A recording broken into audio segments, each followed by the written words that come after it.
반갑습니다. 장정용 시장점검입니다. 네, 오늘 코스피 지수 거의 보합으로 마감했습니다. 네, 나쁘지 않은 상태로 볼 수 있고 중소형주들이 지금 더 활기를 띠고 있는데 이게 이제 좋은 현상으로 봐야 되는 부분하고 단기 고점이 아닐까 하는 또 두 가지 관점이 생기게 됩니다. 매일 이런 관점에 파편화된 이런 관점을 계속 점검을 하게 되는데 일단 중소형주가 단기 고점이다라는 부분에 대해서 이 거래량이 늘어나는 거 결국은 차츰차츰 오르다가 올라서 거래량이 터지는 건 단기 고점이 아니겠느냐. 요 부분이 이제 녹아 있는 거다라고 보는 관점. 아니면 그냥 좋아지니까 늘어나는 거다. 왜냐면 바닥에 있을 때는 다 물려 있으니까 거래가 안 되다가 어느 정도 올라가면 파는 사람도 있고 사는 사람도 있으면서 거래가 늘어나는 거 아니겠냐.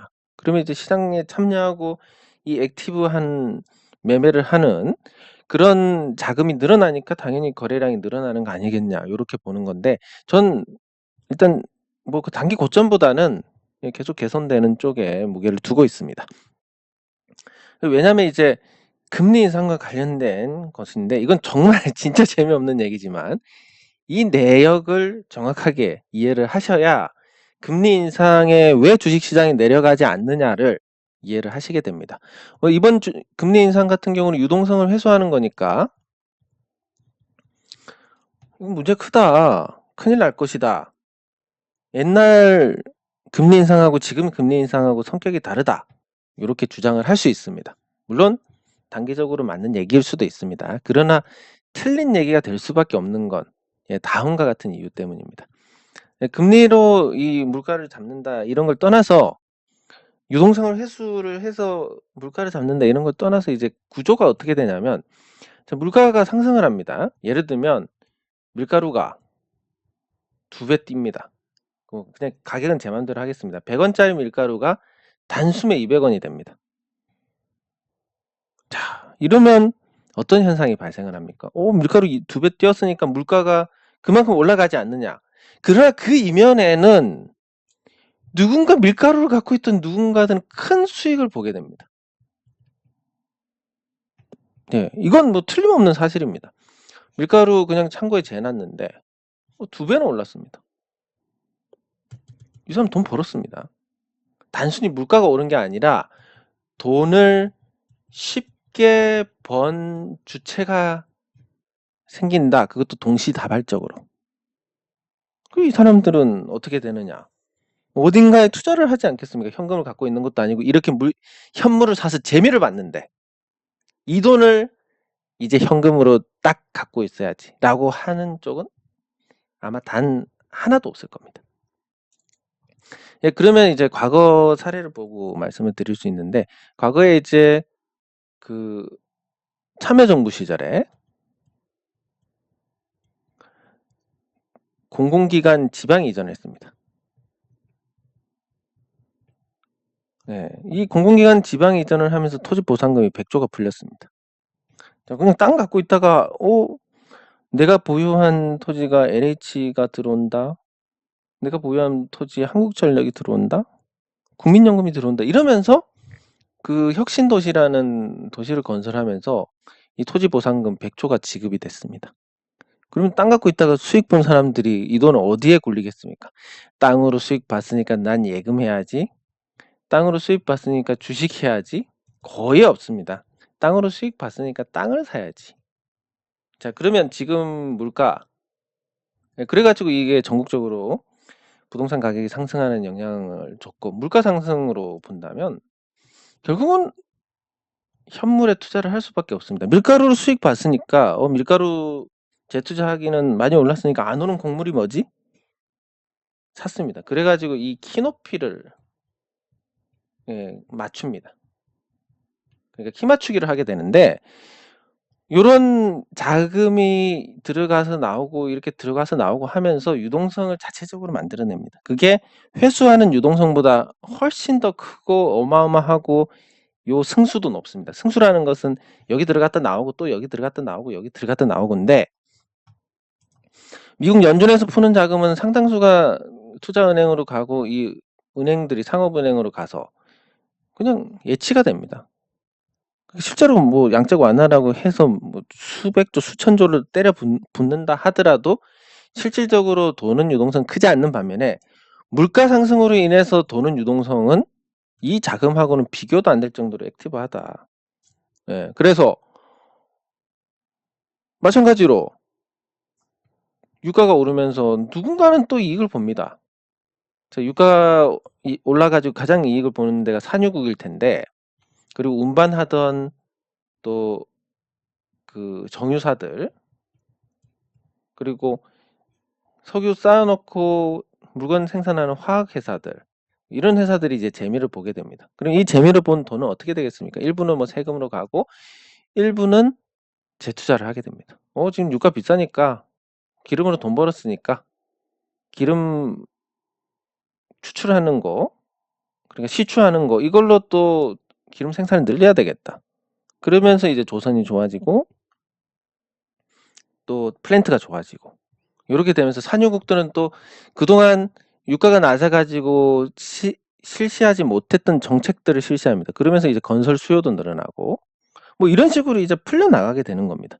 그러면 변화가 없는 건 뭐냐면, 삼성전자 반도체 파는데 지금의 인플레이션이 반도체 가격에 영향을 주는 부분이 있느냐? 사실 거의 없습니다. 네, 그리고 인플레이션이 계속 지속되니까 돈까지 떨어지니까 난 반도체 사놔야지. 안 됩니다. 반도체는 성능이 계속 좋아지기 때문에 인플레이션 해지 수단이 안 되는 겁니다. 그렇기 때문에 이런 물가 상승이 진행되는 상황에서는 유동성을 아무리 해소해도 유동성이 더 많이 돌 수밖에 없고, 그리고 삼성전자와 같은 종목들, 결국 기술 혁신으로 계속 생산 단가를 낮춰가는 회사들은 인플레이션 해치가 안 됩니다. 반도체 사놓으면 나중에 물가 상승률 못 따라갑니다. 왜냐하면 더 좋은 성능의 반도체가 나올 것이기 때문에. 그래서 이 유동성 장세라는 거에서 삼성전자가 소외될 수밖에 없다. 이게 2007년에 나온 현상이고 지금도 기본적으로 달라진 게 없습니다. 자, 그러면 여기서 하나 더 나아가서 유동성이 풍부해져서 시장이 올라간다. 금리 인상기에 왜 주식시장이 한 번도 떨어지지 않았느냐? 방금 제가 설명드린 그런 이유로 인한 겁니다. 그러면 우리가 그냥 단순한 개인이 물가가 많이 오르니까 장보기 힘들다, 시장 가서 마트 가서 조그만 돈 써도 뭐 금방 뭐 10만 원, 20만 원 써버리게 된다, 물가 너무 올랐다, 요런 관점에서 그 이상을 가지는 못하는 겁니다. 나 물가가 너무 올랐으니까 물건 사재기 해놔야지, 라면이라도 많이 사놔야지, 이런 게 잘 안 됩니다. 그리고 그게 효과도 없고. 근데 기업들은 어떻게 됩니까? 기업들은 원자재를 많이 쓰는 기업이면 원자재 가격 오르니까 정말 힘들어 죽을 뻔했다, 이제 좀 많이 확보를 해놓자, 가격이 좋을 때, 뭐 이런 식으로 이제 들어가게 됩니다, 투자가. 그래서 나중에 가격이 오르면 또 그만큼 수익을 보게 됩니다. 기업들은 굉장히 이런 작업, 인플레이션 해지 작업을 하기가 굉장히 좋은 구조로 되어 있고, 사업을 하는 것 자체가 또 인플레이션 해지입니다. 왜냐하면 공장도 그렇고 토지도 그렇고 그냥 올라가니까. 그러면 숫자가 나오기 시작하면서, 숫자가 나오는 종목이 많아지면서 시장이 좋아지게 됩니다. 그러면 또 주식 투자로 수익을 본 사람들은 당연히 주식으로 또 수익을 보게 될 것이고, 이런 식으로 키가 한 번씩 맞춰지고 또 맞춰지고 이런 과정들을 밟게 되는. 근데 삼성전자는 소외될 수밖에 없는 환경이다. 그러면 삼성전자가 머금고 있는 유동성을 계속 바가지로 퍼내면서 이 종목들이 유동성으로 목을 축이게 된다. 그러면서 대세 상승장이 온다라는 이런 구조입니다. 예. 잘 전달이 됐을지 모르겠습니다. 그래서 금리 인상이 단기적으로 충격을 줄 수는 있지만 중장기적으로 단 한 번도 금리 인상으로 인해서 주식시장이 폭락한 적이 없다. 왜? 그리고 물가 상승으로 주식시장 폭락한 적이 없습니다. 왜? 누군가는 결국 이익을 봤다라는 겁니다. 그 이익 본 돈으로 뭘 하겠습니까? 이익 본 돈을 꽁꽁 숨겨놓는다? 절대 그렇게 할 수 없습니다. 또 재투자합니다. 그러면서 이제 이 통화 상수가 올라가고 유동성이 굉장히 빵빵해지는 효과를 낳고, 그게 이제 모든 자산 가치를 올려가는, 자산 가격을 올리는 역할을 하게 되는데, 그나마 이제 금리 인상을 하게 되면 부동산은 레버리지 효과가 축소될 수밖에 없습니다. 왜냐하면 비용이라는 게 발생을 하기 때문에.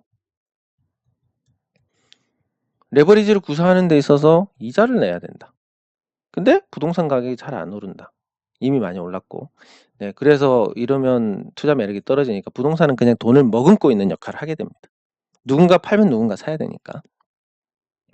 그리고 금리가 인상된다. 이 금리가 낮을 때 발행한 채권은 만기 때도 이 금리입니다. 그러면 중간에 누가 사겠습니까? 안 삽니다. 그냥 만기까지 갖고 가야 되는 거고 역시 돈이 묶여버리고 신규 자금이 안 들어가게 됩니다.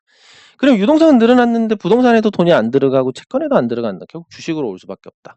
요 구조가 앞으로 5월 말 이후에 시장에서 일어날 어떤 현상이고 삼성전자, SK하이닉스, LG에너지솔루션 요 인플레이션과 전혀 관계가 없습니다. 오히려 LG에너지솔루션의 인플레이션에 타격을 받는 구조다.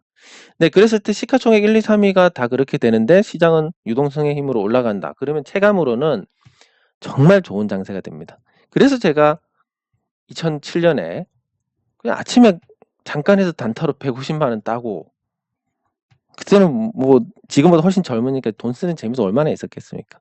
기분 하루 종일 좋아가지고 콧노래 흥얼흥얼하고 뭐 요런 생활을 올해는 아니지만 한 몇 달을 했습니다. 예, 정말로 그때만큼 그때 같은 장색 한 번만 놓으면 물론 이제 뭐 이거 큰 돈을 번다기보다는 이 시장에서는 이런 시장에서는 모두가 다 해피하니까 그렇기 때문에 이제 다 같이 기분 좋을 수 있는 그런 유동성 장세가 오면 좋겠다. 근데 올 것 같고 이게 아마 올해 하반기나 내년쯤이 되지 않을까. 금리 인상하는 이 구조를 봤을 때. 결국 2007년에 그 유동성 장세도 2005년에 미국이 금리를 올렸기 때문에 일어난 현상이다. 물론 금리를 올릴 수밖에 없는 환경이었기 때문에 그런데 예, 그렇습니다. 그리고 뭐 하나 곁들여서 금리 인상하게 되면 가계 부채에 어떤 큰 문제가 생길 수 있다라고 하는데 사실 LTV라는 거 이것도 국민의 정부 때 처음 시작이 된 겁니다. 즉 20년 전에 먼저 됐고 그 전에는 그냥 기업들이 알아서 아니 은행들이 알아서 한 70에서 80% 정도 대출을 해줬고 뭐 토지 같은 경우 이렇게 사거리가 있으면 사거리 모서리 땅은 110%까지 해줬습니다. 대출을. 그런 식으로 이제 자율로 했는데 지금보다 훨씬 더 대출을 많이 해줬습니다. 그때 당시에. 그리고 이자도 훨씬 더 비쌌고 그럼에도 불구하고 그때 금리 인상을 해도 문제가 안 됐다. 가계 부채 비율이 낮으니까 그렇다. 하지만 부채 비율이 뭐 그렇다고 급격하게 드라마틱하게 올라간 것도 아니고 또 가계 부채 증가와 함께 가계 자산도 같이 늘었기 때문에 그때 당시하고 비교했을 때 지금이 나쁜 상황도 아니다. 뭐 그렇기 때문에 금리 인상을 할 수도 없는데 만약에 하게 되더라도 큰 문제가 없을 가능성이 높다. 이런 것까지 다 보면 앞으로 시장의 방향은 단기적으로는 부정적으로 봅니다. 예, 잘 버티면 다행인 거고 그 다음부터는 굉장히 좋게 봐야 되지 않나 싶습니다. 그리고 제가 삼성전자를 사는 건 전제가 달려 있습니다. TSMC를 능가하는 미세공정 양산에 성공해야 된다는 건데 그게 이제 한 5월 중순 이후로는 알 수 있을 것 같고 그랬을 때 좀 더 이제 그 투자가 진행이 되더라도 길게 보는 것보다는 그런 이슈에 시장 관심을 받을 때만 보유를 하는 그런 관점의 접근이며 장기적으로 삼성전자, SK하이닉스, LG에너지솔루션이 죽는 상태에서 유동성이 공급되고 물가 상승으로 인해서 뭔가 이 통화 성수가 커지게 돼서 전반적인 유동성 장세가 펼쳐지게 된다면 그러면 그 세 종목이 안 가고 나머지가 가면서도 유동성 장세니까 정말 뭐 어떤 표현을 해야 되겠습니까?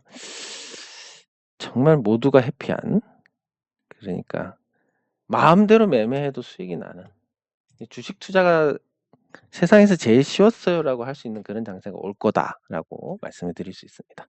코스닥은 그런 장세에서 상대적으로 더 유리합니다.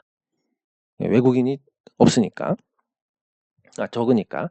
네, 그래서 오늘 코스피가 보합 코스닥은 조금 밀리긴 했지만 뭐 아직까지도 상대적 흐름은 더 낮고 외국인 매도에서 자유롭고 이런 부분들이 한동안은 지금 시장에 올라가기 전까지는 또 긍정적인 영향을 줄 것이다 이렇게 해석을 할 수 있습니다. 네, 댓글 확인하도록 하겠습니다. 예, 감사합니다. 예, 대박으로 연결되면 좋겠습니다. 네, 감사합니다. 아유, 예, 수익 축하드립니다. 1년에 30% 수익만 하더라도 아주 훌륭한데,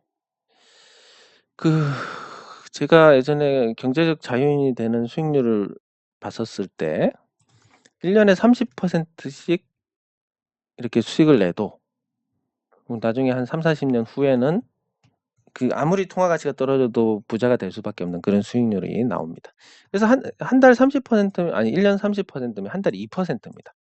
네, 그래서 크게 뭐 무리를 하는 것도 아니고 잘 대응만 한다면 그걸 누적시켜 나갈 수 있으니까, 여러분들도 투자금의 문제가 아니라 언제든지 그런 방법만 찾아낸다면, 시장에서 언제든지 통할 수 있는 그런 방법만 찾아낸다면 여러분들께서 언제든지 부자가 될 수 있습니다. 투자금의 규모는 관계가 없습니다.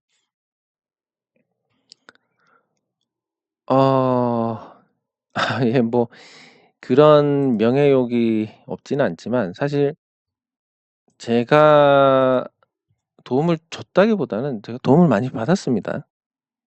그게 이제 제가 혼자 먹는 일을 안 해서 그런 거지, 제가 많은 도움을 받았고, 실제 또 뭐 어떤 일을 할 때마다 이제 제가 이제 여쭤볼 수 있는 이 분들이 많다 보니까 이제 한 분만 건너면 다 아는 분들입니다. 재밌기도 하고, 그리고 또 이분들께서도 정말 사심없이 이 연결에 도움을 주시고, 그래서 제가 도움을 많이 받고, 그리고 또 이렇게 응원하는 댓글을 보고 도움을 받고 그렇습니다. 그래서 제가 뭐 도움을 드린 거 딱히 딱히 없는 것 같은데. 예, 감사합니다. 네, 감사합니다. 네, 감사합니다. 네, 삼성전자 한번 같이 보도록 하겠습니다. 근데 임원진의 자사주 매입이 좋냐 나쁘냐로 보면, 개인적인 생각은 그렇습니다. 임원들도 회사에 대해서 잘 알지언정 주식시장에 대해서는 잘 모릅니다. 회사 실적이 좋아졌다 해서 단기적으로는 주가 내려갈 수도 있고, 회사가 정말 오늘 내일 한다 해도 단기적으로는 급등을 할 수도 있기 때문에, 그래서 이거를 지표로 삼는 건 뭐 나쁘진 않지만 큰 기대는 할 수 없는 확률이다 라고 보시면 되고. 네, 감사합니다. 네, 감사합니다. 감사합니다. 네, 감사합니다. 예, 감사합니다. 예, 댓글 확인 끝났고 삼성전자 하나 살펴보도록 하겠습니다. 자, 삼성전자에서 이제 임원이 자사주를 매입을 했다. 그래서 요거 이제 바닥 신호가 아니냐? 물론 그럴 수 있습니다. 그러면 이제 우리가 보기 편하게 내부자 거래를 보도록 하겠습니다. 일단 내부자 거래 보면 삼성전자, 예, 2021년 4월 20일부터 하면 사는 쪽이 훨씬 더 많고 팔 때도 있지만, 8만 원대 보면 임원들이 샀습니다. 내부자가. 그리고 대체로 또 매수 우위였습니다. 8만 원대에. 그러다가 이제 매도 우위가 나타난 게 요 시기. 8만 원 초반. 8만 원 초반에 샀다가 8만 원 초반에 팔고 있습니다. 그리고 7만 원대에도 팔고 또 이때 사고, 대중 없습니다. 예. 그러다가 이때도 또 팝니다. 예. 그래서 지금에 이르렀습니다. 지금 이제 조금씩 사고 있지만, 샀다고 해서 뭐 오른 거 아니고, 그러다 보니까 요 내부자 거래로 뭔가 어떤 힌트를 얻기는 좀 어렵다. 결국은 또 내부적인 걸로 가야 되는데, 삼성전자는 유동성 항아리 역할을 하기 때문에 유동성 장세에 사실 상대적 약세를 보이게 됩니다. 그럴 수밖에 없는 구조고, 그리고 아까 말씀드린 것처럼 문배철강이 포스코한테 좀 더 많은 제품을 주문을 해서 그냥 쌓아놓는다. 근데 계속 인플레이션이다. 쌓아놓기만 해도 수익이네. 손도 안 대고 코를 풀고 있습니다. 근데 삼성전자 반도체 시간 지나면 지금 용량 2배 되는 거 나올 건데, 같은 가격에 이게 계속 가격이 오르겠습니까? 사재기 해놔야지 했다가 낭패를 보기 십상입니다. 그러면 10년 전에 철강 제품을 쌓아놨다. 그걸 이제 뭐 그냥 이론적으로 녹이 안 쓸고 현재 품질과 똑같은 상태로 유지를 하면서 10년을 보냈다. 10년 전에 반도체를 샀다. 10년 전에 반도체는 지금 똥값. 아니 돈 주고 처리를 해야 될지도 모를 정도로 거의 쓰레기가 됐고 10년 전에 철강 제품이 그대로 그 품질을 유지하면서 지금까지 왔다면 가격이 최소 2배에서 3배가 됐을 것이다. 자, 그러면 그런 어떤 삼성전자가 생산하는 물품 대부분이 인플레이션과 관계가 있느냐 없느냐 이걸 따져봐야 되는데 자, 삼성전자가 생산하는 가전 몇 년만 쓰고 고장나 몇 년 쓰기만 해도 거의 아무도 안 가져갑니다. 뭐 돈을 받을 수 없는 건 당연한 거고. 예. 반도체. 반도체 사서 몇 년 묵혀놔야지. 그러면 나중에 반도체 가격이 크게 올라 있겠지. 전혀 안 됩니다. 디스플레이.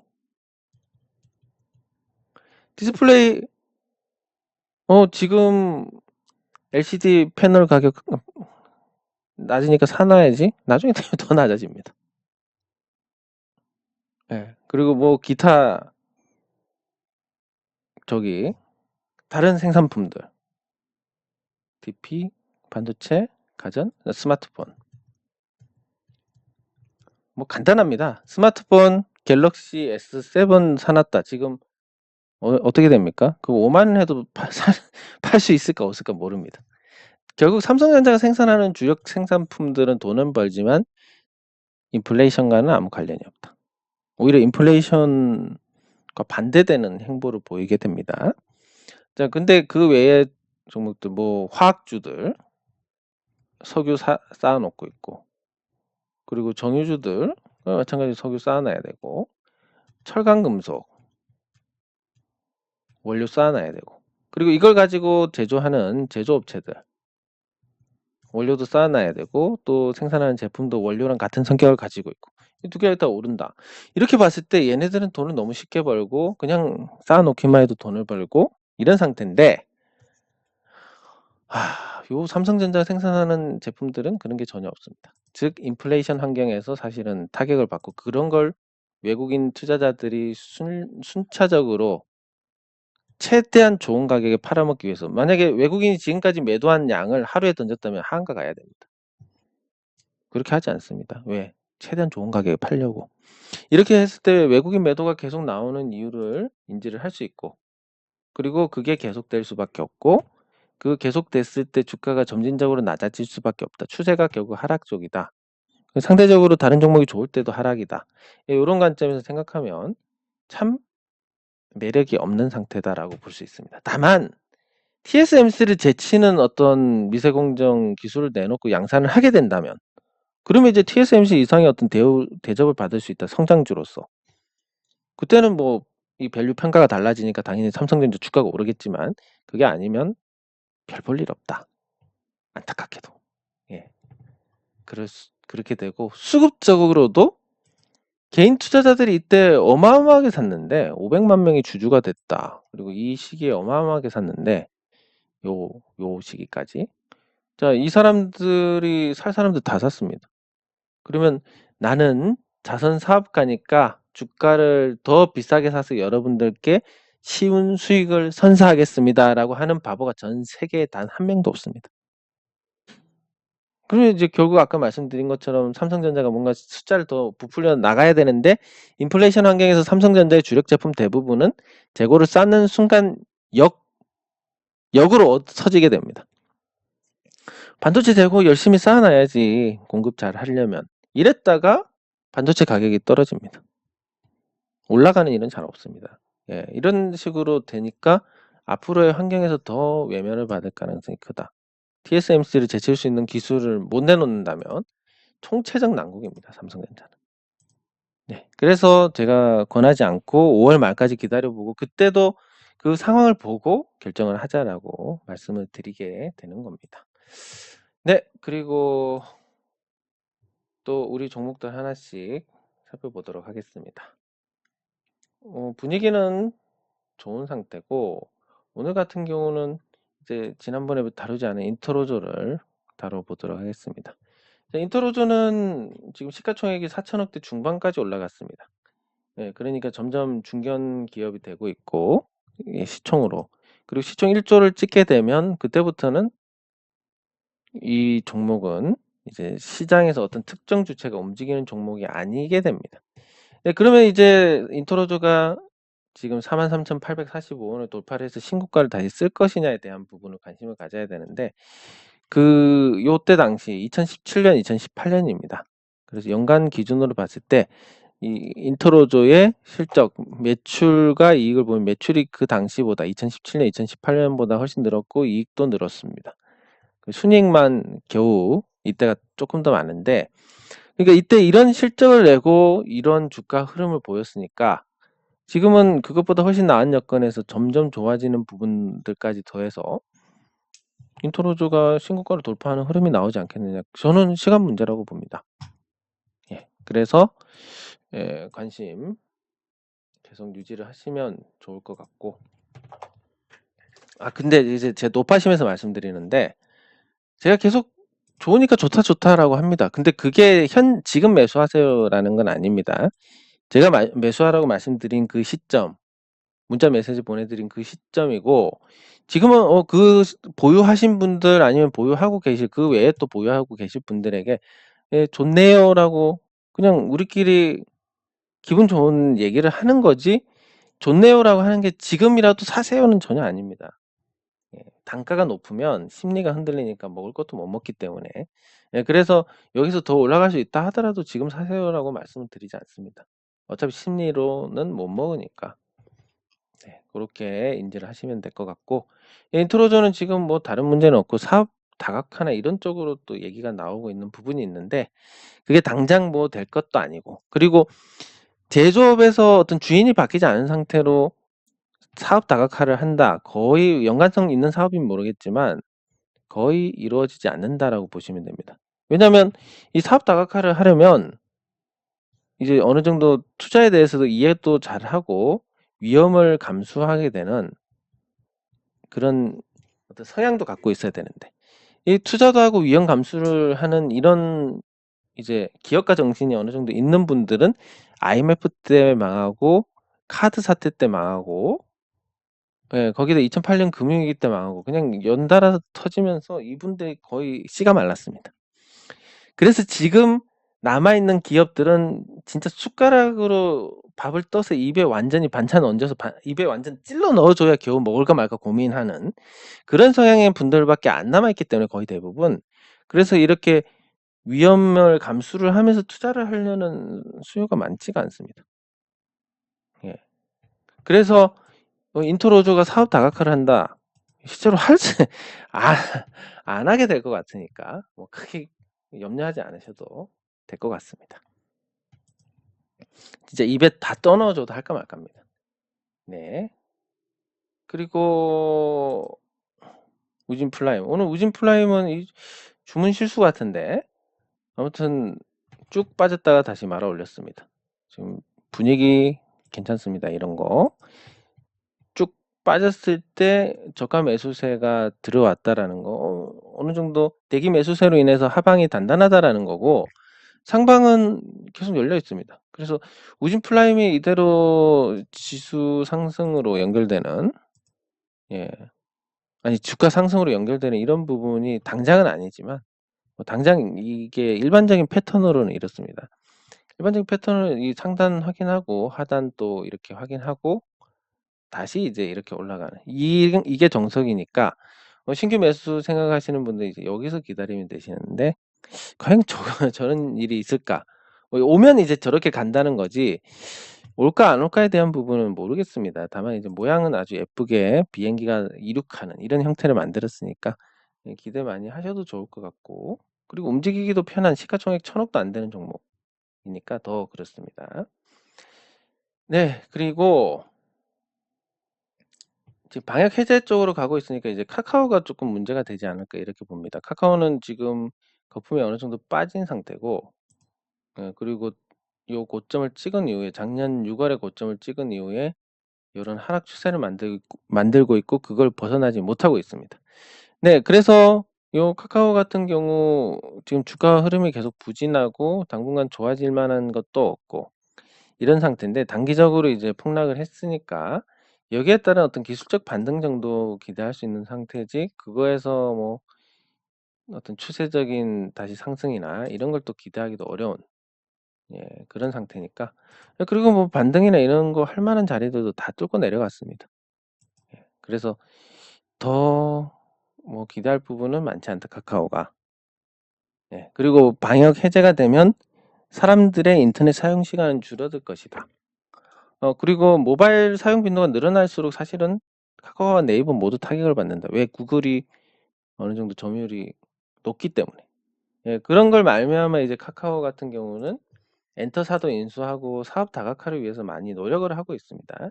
이런 유연한 의사 결정들은 굉장히 긍정적으로 볼 수 있는 거지만, 그래도 고평가됐다, 가격이 비싸다는 부분에서는 뭘 어떻게 할 수가 없습니다. 그래서 카카오 같은 경우는 뭐 많이 내렸지만 앞으로 더 내릴 수도 있고, 또 기대할 부분도 그렇게 많지 않다. 환경적으로도 그렇고, 뭐 실적이나 이런 숫자로도 그렇고 그렇습니다. 네, 그리고 네이버. 네이버도 카카오와 비슷한 입장입니다. 상대적으로 가치도 있고 상대적으로 수익성도 탄탄하기 때문에 카카오와 비교해서는 양반이다라고 볼 수 있는데, 그럼에도 불구하고 이제 방역 해제가 돼서 인터넷 체류 시간이 줄어들면 역시 하락 추세가 이어질 가능성이 높다. 그동안 많이 올랐기 때문에 연간 기준으로 2년 이상 올랐습니다. 2년 이상 오른 종목이 이제 막 6개월에서 10개월 정도 하락 추세로 가는데, 그냥 큰 틀에서 주기로 보면 계속 어려운 시기밖에 남아있지 않다. 그런 거 생각했을 땐 네이버도 크게 매력이 없다라고 볼 수 있습니다.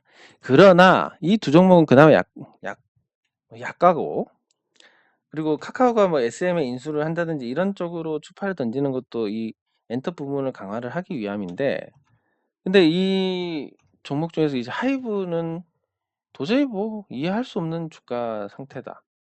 방탄이 군대를 안 가서 이미 끝났습니다, 거기는.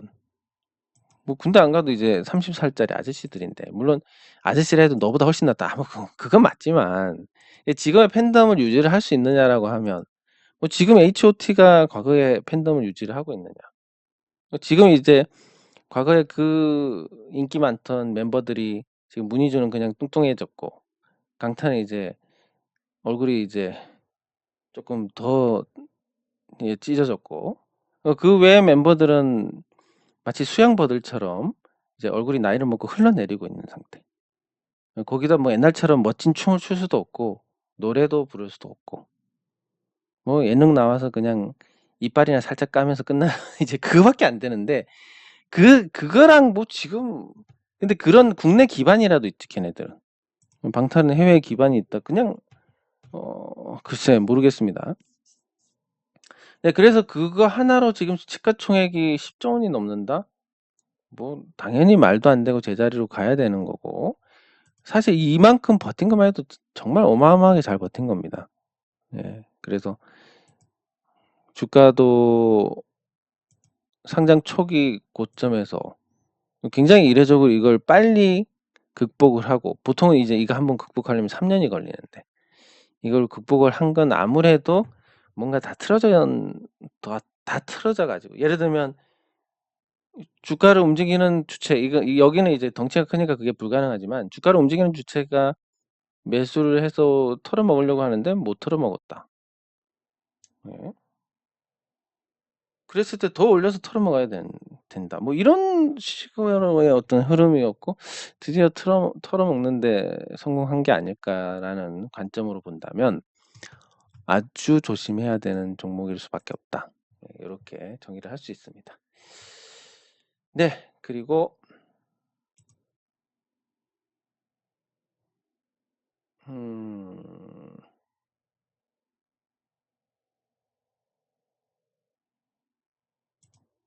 네, CJ 대한통운 지금 요즘 이제 물류센터에 대한 투자 제안도 많이 들어오고, 그리고 그 물류센터가 아주 많은 자리에서 지금 지어지고 있습니다.